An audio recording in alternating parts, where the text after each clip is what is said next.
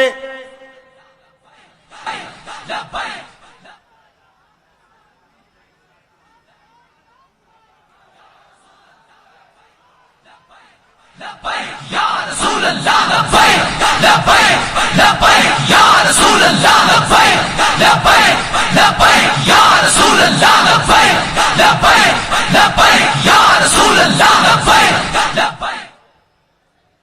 تشریف رکھیں، تشریف رکھیں. زندہ باد، زندہ باد. رب العالمین نے فرمایا لوگوں میں سے وہ لوگ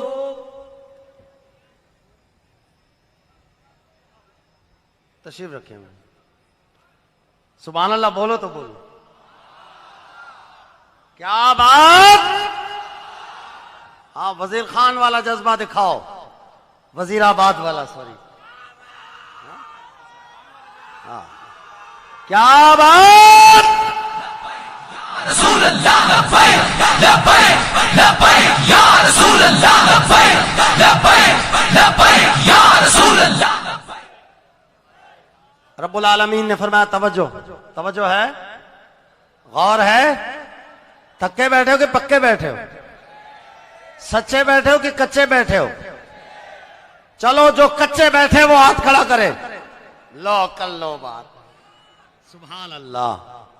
رب العالمین نے فرمایا جو ایک کنارے پہ عبادت کرتے ہیں، وَمِنَ النَّاسِ مَن يَعْبُدُ عَلَىٰ حَرْفٍ، ایک سائیڈ پہ کھڑے ہو کے دریا کے اندر نہیں کودیں گے، دریا کے اندر نہیں جانیں گے، طوفانوں میں، طغیانوں میں، وہ طغیانیوں میں نہیں اندر آئیں گے. کنارے پہ کھڑے ہوں گے، کنارے پہ کھڑے ہو کے وہ ویٹ کریں گے، وہ انتظار کریں گے. اور وہ انتظار کیا ہوگا کہ ان اصابہ خیر اطمأن بہ، اگر تو ان کو جو اندر ہیں، جو کراؤڈ میں ہیں، جو میدان میں ہیں، اگر انہیں کوئی بھلائی مل گئی تو پھر مطمئن ہے.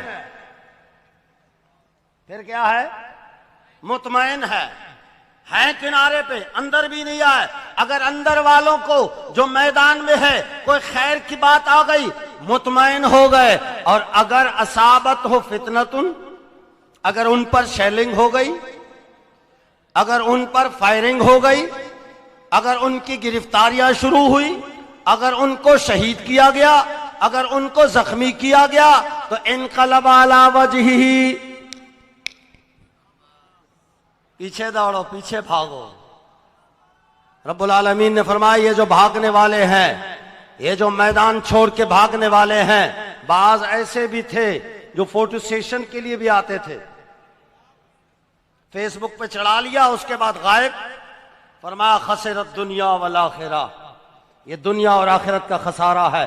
ہم اس کے کبھی منکر نہیں ہے، ہم کبھی اس سے انکار نہیں کرتے ہیں کہ آپ گوشہ نشین ہو جاؤ، آپ مراقبے میں چلے جاؤ، آپ ذکر و اذکار، تسبیح و تحلیل کی گردانے پڑھنے میں لگ جاؤ. واللہ ہم اس کے مخالف نہیں ہے، لیکن ہم یہ ضرور بتانے کے حق میں رہیں گے کہ وہ اس وقت تک کام آئے گا کہ جب اندر بیٹھ کر آپ ان لوگوں کے لیے دعائیں کرتے رہو. آج بتا دوں ذرا سبحان اللہ. میرے بابا جان کا عرس ہے اور یہ غربی والوں نے ہمارے غریب سے دل میں امیری کی جھلک ڈال دی ہے اور ہمارا دل، ہمارا سینہ چوڑا ہو گیا ہے.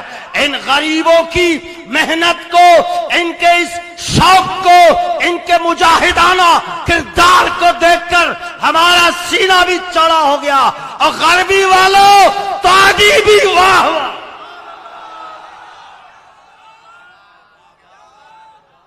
آؤ پھر غوث اعظم کی بارگاہ سے فیض لیتے ہوئے آپ کو بتا دوں، شیخ علی مرصفی رحمت اللہ علیہ فرماتے ہیں ولی کسے کہتے ہیں؟ سبحان اللہ بولو تو بولو. ولی کسے کہتے ہیں؟ وہ بھی غوث اعظم کے خلیفے کی زبانی. ہاں کوئی اور نہیں، خلیفے کی زبانی سنا رہا ہوں. اور یہ راوی کون ہے؟ آداب المریدین میں شیخ ابو نجیب سہروردی علیہ رحمت نے یہ بات لکھی ہے کہ غوث پاک کے خلیفے سے پوچھا گیا ولی کون ہے، تو آپ نے فرمایا العارف ما وجد فیہ ثلاثۃ. ولی وہ ہے جس میں 3 عادتیں ہوں. گن لو، سن لیو، تاکہ گلی کونے میں آپ کا کوئی راستہ نہ روک سکے. ولی کی تعریف غوث پاک کے خلیفے سے سن لو. ولی وہ ہے جس میں 3 خصلتیں ہوں. کتنی؟ بولو تو بولو. 3 خصلتیں ہوں.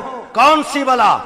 دین الانبیاء، نبیوں والا دین ہو، اس میں نبیوں والا دین ہو. وسیاست الملوک، ولی کی خاصیت ہے کہ اس کے اندر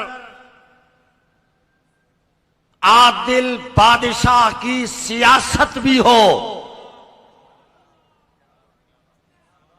ولی کا سیاسی ہونا ضروری، ولی کا دین انبیاء کا متبع ہونا ضروری. یہ کس کی زبانی سنا رہا ہوں؟ یہ کسی رضوی کا فتویٰ نہیں ہے، رضوی کے پیر غوث اعظم کے خلیفے کا فتویٰ ہے. 3 خصلتیں ولی میں ہونا لازمی: دین الانبیاء، سیاست الملوک، تدبیر الاطباء، حکیموں والی تدبیر ہو اور عادل حکمرانوں کی سیاست ہو اور نبیوں والا دین ہو تو وہ ولی کہلاتا ہے. بھائی گوشہ نشینی تو مصطفیٰ نے بھی فرمائی ہے نا. آؤں ذرا اقبال پہ. سبحان اللہ بولو تو بولو. آخر سے بھی سبحان اللہ کی ضربیں لگنی چاہیے. یہ آپ کا سبحان اللہ ایک اور فلسفہ بتا دوں. سبحان اللہ کی آپ نے بڑی مثالیں سنی ہوں گی خطباء کرام سے، ایک رضوی سے بھی سن لو. یہ جو سبحان اللہ آپ پڑھتے ہو نا، یہ جتنا بھی انہوں نے ماشاءاللہ بہار کیا ہے، سبحان اللہ. غربی والوں تو آتی بھی واہ واہ، دل خوش کر دیا آپ نے. یہ بابا جی علیہ رحمت کے عرس کی محفل ہے اور شہدائے ناموس سے رسالت کے عرس کی محفل ہے. آپ جب سبحان اللہ کہتے ہو نا تو وہ آپ کو بھی ثواب ملتا ہے اور امیر المجاہدین کی بارگاہ میں بھی اس کا ثواب پہنچ جاتا ہے. نبی علیہ السلام نے بھی غار حرا میں تشریف لے گئے تھیں. علماء تشریف فرما ہے، مشائخ کرام. غار میں گئے، غار حرا میں. اقبال سے پوچھتے ہیں. اقبال نے کہا کہ ہاں مصطفیٰ غار میں تشریف لے گئے. مصطفیٰ اندر حرا خلوت گزید.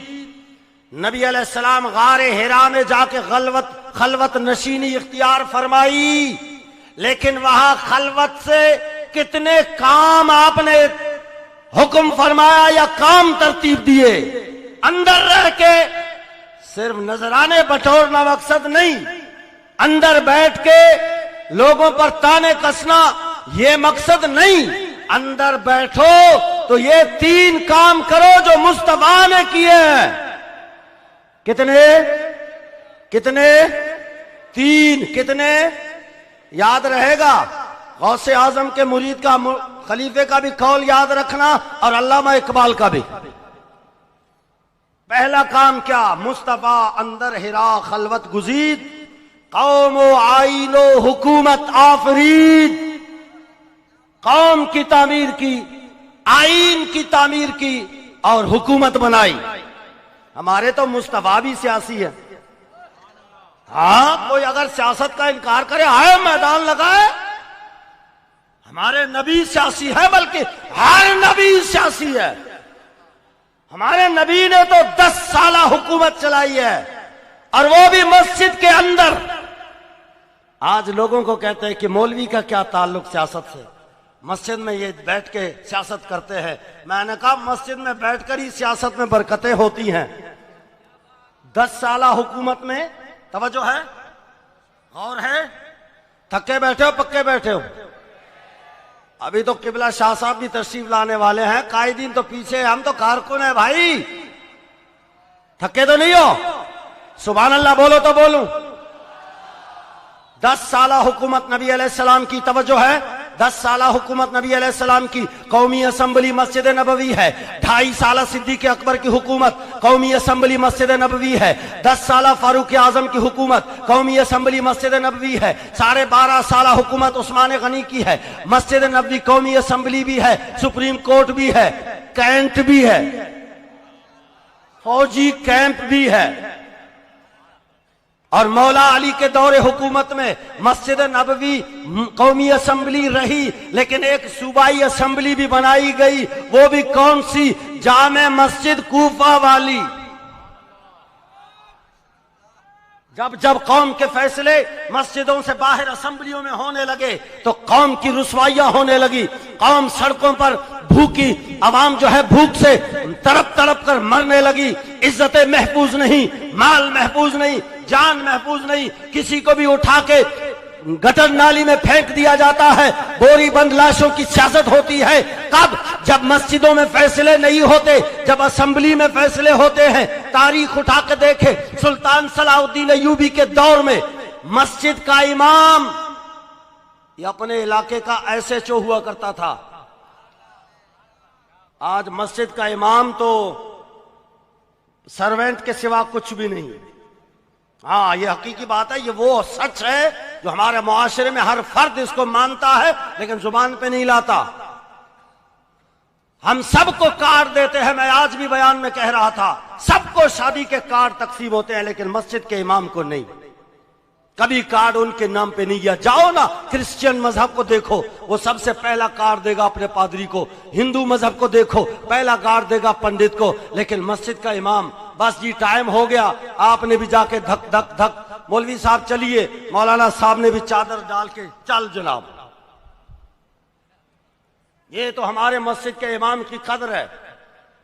اور پھر یہ ہے کہ جب باجے ہوں گے، ڈول ہوں گے، 60-70 ہزار روپے وہاں خرچ کیے جائیں گے، لیکن جب مسجد کے امام کو جب وہ نکاح کی فیس دیں گے تو اس میں بھی میدان کربلا لگ جاتا ہے۔ دولہا والے کہتے ہیں کہ جی یہ ذمہ داری تو آپ کی ہے، دلہن والے کہتے ہیں یہ آپ کی ذمہ داری ہے، کہتے ہیں چلو ایسا کرتے ہیں 1000 آپ دے دو 1000 دے دیتے۔ یہ ہمارے امام کی قدر ہے، یہ دین کا ہمارا گراف ہے کہ دین ہمارا کہاں پہ کھڑا ہے، دین کے ساتھ ہم کتنے وفادار ہیں، دین کو ہم نے کیا حیثیت دی ہے۔ جب دنیا کا بیلنس آپ دیکھیں، آپ پیمانہ دیکھیں، دین کو دیکھیں، دنیا کو دیکھیں، یہ کیوں دین کا اتنا مقام ہماری نظروں میں نیچے گر گیا؟ بات اصل میں یہ ہے کہ ہم نے محکومیت اختیار کی ہے، دین کو ہم نے قید کر دیا ہے، دین کو ہم نے قیدی بنا دیا ہے، مقید کر دیا ہے، نماز روزہ حج زکوٰۃ کے اندر، مسجد کے اندر دین کو پابند کر دیا ہے۔ باہر جو چاہے کر لو، جو چاہے تیرا جی چاہے کر لو، دین مقید ہے مسجد کے اندر۔ لیکن یاد رہے، امیر المجاہدین ہماری جانیں ان کی عظمت پہ قربان ہو جائے، واللہ بابا جی ہمیں بہت جلدی چھوڑ گئے، رب کی تقدیر تھی، ورنہ آج بھی ہم اپنے ہوش میں نہیں ہیں۔ یہ جب سے میرے بابا جی کا جنازہ ہوا، گھر والے میرے بھائی یہاں موجود ہیں، رشتہ دار یہاں موجود ہے، وہ اس بات کی گواہی دیں گے کہ میں اپنے آپ میں مجھے ہوش ہی نہیں ہے۔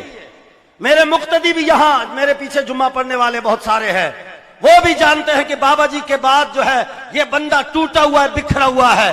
اور جب میں بکھر گیا اس وقت جب میرے امیر المجاہدین کے لختے جگر کو ظالموں، جابروں، ڈکیتوں نے راستے سے ڈاکہ ڈال کے میرے امیر کو پابند سلاسل بلا جرم کیا، میں ٹوٹ کے رہ گیا.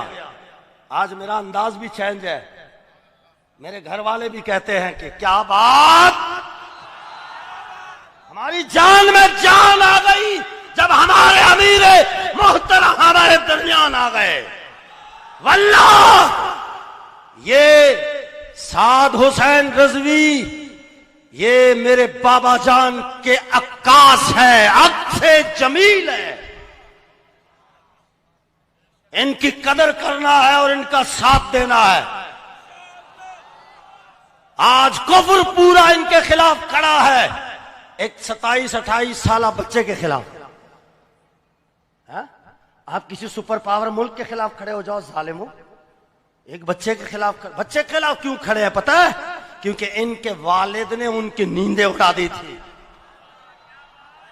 کیونکہ ان کے والد کوئی صرف مولوی نہیں تھے، کوئی پیر نہیں تھے. آخری بات کر رہا ہوں، کوئی پیر نہیں تھے، کوئی صرف خطیب نہیں تھے. انہوں نے اس قوم کو بتایا کہ تم اصل میں حکمران ہو، تم حاکم ہو، تم سلطان ہو. یہ تو انگریزوں نے جمعہ 8 دن ہوئے تمہیں زیر نگیں کر دیا ہے. اٹھو اور اپنے جو میراث ہے آباء و اجداد کی وہ واپس لے لو. نظام کو تخت پہ لاؤ، دین کو تخت پہ لاؤ. جب دین تخت پہ ہوگا نا، ہمارا نعرہ ہے دین تخت پہ لانے کا. اس کا ایک فلسفہ چھوٹے چند ایک لفظوں میں سمجھا کے آپ سے اجازت چاہوں کہ ہم کیوں کہتے ہیں، ہمارے بابا جان علیہ رحمت نے کیوں فرمایا کہ دین تخت پہ لاؤ. بھائی تخت پہ کون ہوتا ہے؟ بادشاہ. تخت پہ کون ہوتا ہے؟ بولے بولے بولے سب بولے. بادشاہ. فرمایا دین کو بادشاہ بناؤ. جب دین بادشاہ ہوگا، اب دین بادشاہ نہیں ہے. اسی لیے گھر گھر پہ جا کے ہمارے وہ لوگ جو 8 سالہ درس نظامی پڑھنے والے اور اپنے گھروں سے دور مدارس کے ان سختیوں کو برداشت کر کے دستار بندی کرنے والے، وہ بھی کک مارتے ہیں نا موٹر سائیکل پہ، بیٹھ جاتے ہیں. اس دروازے پہ گئے، بیل بجائی، اندر سے آواز آئی قاری صاحب آج بچے فارغ نہیں ہیں. کک لگا کے دوسرے دروازے پہ، تیسرے دروازے پہ رول رہا ہے. دین کو لوگوں کے گھروں میں منتیں کر ہم جا کے منتیں کر کے لے جا رہے ہیں. دین سیکھو، دین پڑھو، دین سیکھو. بابا جی نے فرمایا نہیں، دین کو کہیں نہیں لے جاؤ، دین کو بادشاہ بناؤ. جب دین بادشاہ ہوگا، جب تخت پہ دین ہوگا تو آئی جی جو ہے آئی جی وہ آرڈر جاری کرے گا، خبردار ہر ایسے چو اپنے تھانے میں خود جماعت کرائے گا. اب بتاؤ جب یہ قانون ہو تو وہ ایسے چو آپ کے پاس نہیں آئے گا، مولانا صاحب خدا کے لیے مجھے دین سکھاؤ، کیونکہ اوپر سے آرڈر آیا ہے. کیوں کہ جب دین بادشاہ ہوگا تو ہر بندے کو دین کی ضرورت خود سیکھے گا. کسی صاحب علم کو اس کے دروازے پہ جانے کی ضرورت نہیں ہوگی. ہمارا مقصد صرف یہی ہے. بابا جی علیہ رحمت کا مشن صرف یہی تھا کہ یہ تاریخ دیکھو، اس پوری تاریخ میں امت مسلمہ حکمران ہے.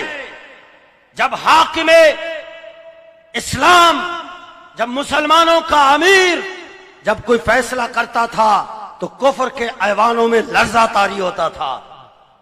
آپ گن لو نا، جا کے آپ کیلکولیٹ کر دینا. آج یہ میں آپ کو ایک ہنٹ دے رہا ہوں، آئیڈیا دے رہا ہوں. جا کے پورے نبی علیہ السلام سے لے کے 1923 تک چیک کر لو تو آپ کو لگ پتا جائے گا کہ اسلام کتنے عرصے تک حکمران رہا ہے اور کتنے عرصے تک ہم لوگ محکوم ہوئے ہیں.